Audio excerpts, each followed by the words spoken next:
name's Marina Pearson and I'm the founder of Divorce Shift. Thank you so much for watching this video, and the purpose of this video today is to talk to you about the 7 mistakes that I see people make so they can't move on from either a breakup or a divorce. So if you pop the link on today, the reason for that is the 7 mistakes. So what are these 7 mistakes? Well, the first 7 mistake is they don't commit to the process of letting go. Now I've seen this time and time again where they're kind of committed but they're not really, they're kind of holding on and they don't really want to move on.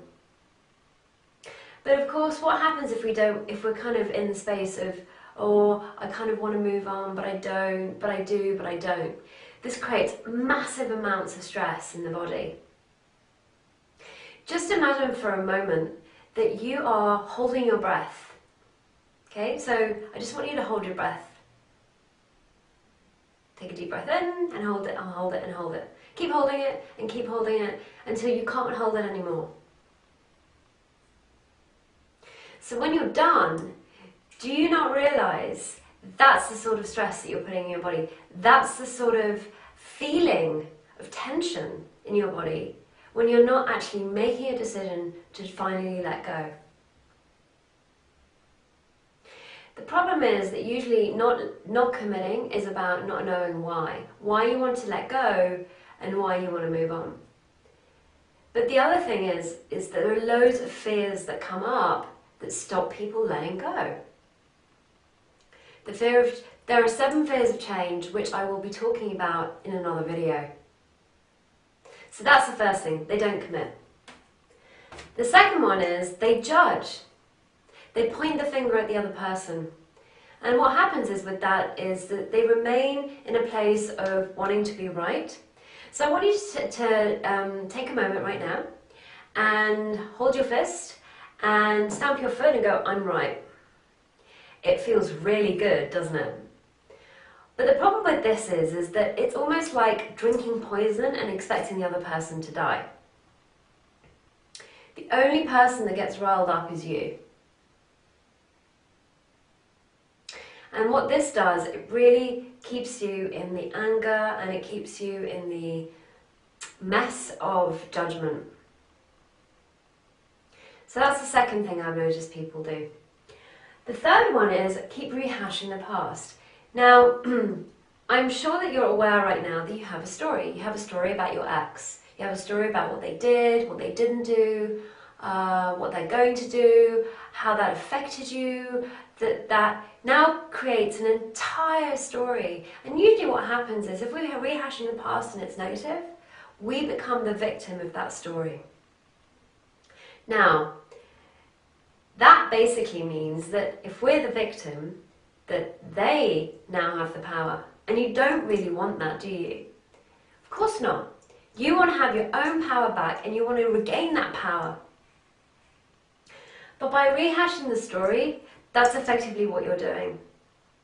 But the other thing is, you're doing something which I call the tractor factor, which is you're kind of ploughing the same field over and over and over again and digging a bigger and bigger groove. And so what happens is your brain cannot think in a different way. It's kind of the connections in the brain now really fixated on the fact that this is actual truth. When in reality, there are always 2 sides to a story, if not more. So that's the third thing I see people do. And of course, this keeps you in the resentment, it keeps you in the anger, and it keeps you just really embroiled in the moment of pointing the finger. So number 4 is assume. Now, this is a favourite of mine. When I'm working with clients, they do this all the time, and I've done it so many times as well, is getting into the head of the other person and thinking you really know what they're thinking. I want you to take a moment right now and think of a moment where you've kind of done that. The fact is, you don't know. You don't know what the other person is thinking. The fact is the other person has their own values, their own beliefs, their own environment, and they're definitely not the same sex. So they'll be coming at this breakup and divorce from a very different angle. So what I tell my clients is usually, you just don't know. You don't know. And let that be the mantra. When you find your brain going, oh, but they did this because of this and he's thinking because of this, no. I don't know. I don't know. People deal with things in a very, very different way from each other.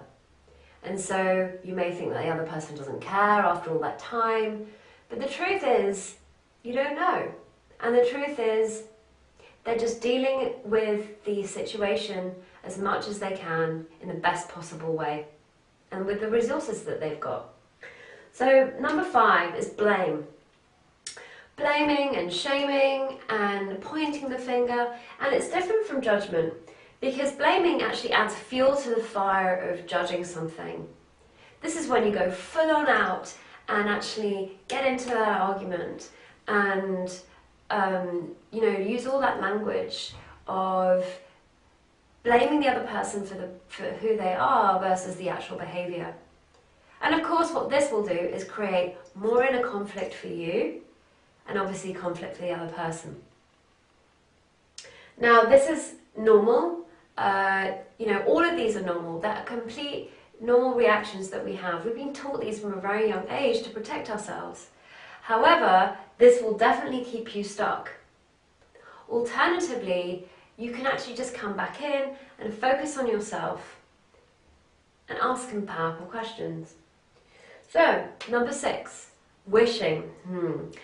Wishing things were different. Wishing if only, and the what ifs of the fear of the future. The if onlys, if only I had done that, if only he had been that way, if only she had been that way. The if onlys of the past. But the what ifs, what if I don't find somebody again? What if I don't, he or she was the only person in my life? So what this does, it doesn't keep you present, and it certainly won't keep you dancing in the moment. You're either in the past or in the future, but where are you not? You're not in the center. And the thing is, when we're not in the center, that's what creates the suffering. It's the rest of that noise that comes up. And finally, no support or the kind of wrong support. So what I tell my clients usually is they've got to have at least somebody they can go to or a good support system, because when you're going through a breakup or a divorce, it can be quite painful. But also if you're struggling to get through it, this is really key, because by sharing, I always talk about this, sharing is caring.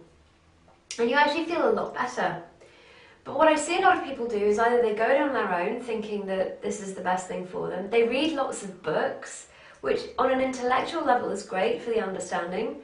But the problem is that there's no transformation, there's no change. By reading a book, you can get the concepts and understand things in a different way, but that doesn't actually lead to any kind of change. And the other support I see is the usual route of talk therapy. Now, I've talked about this in other videos and blogs and so forth.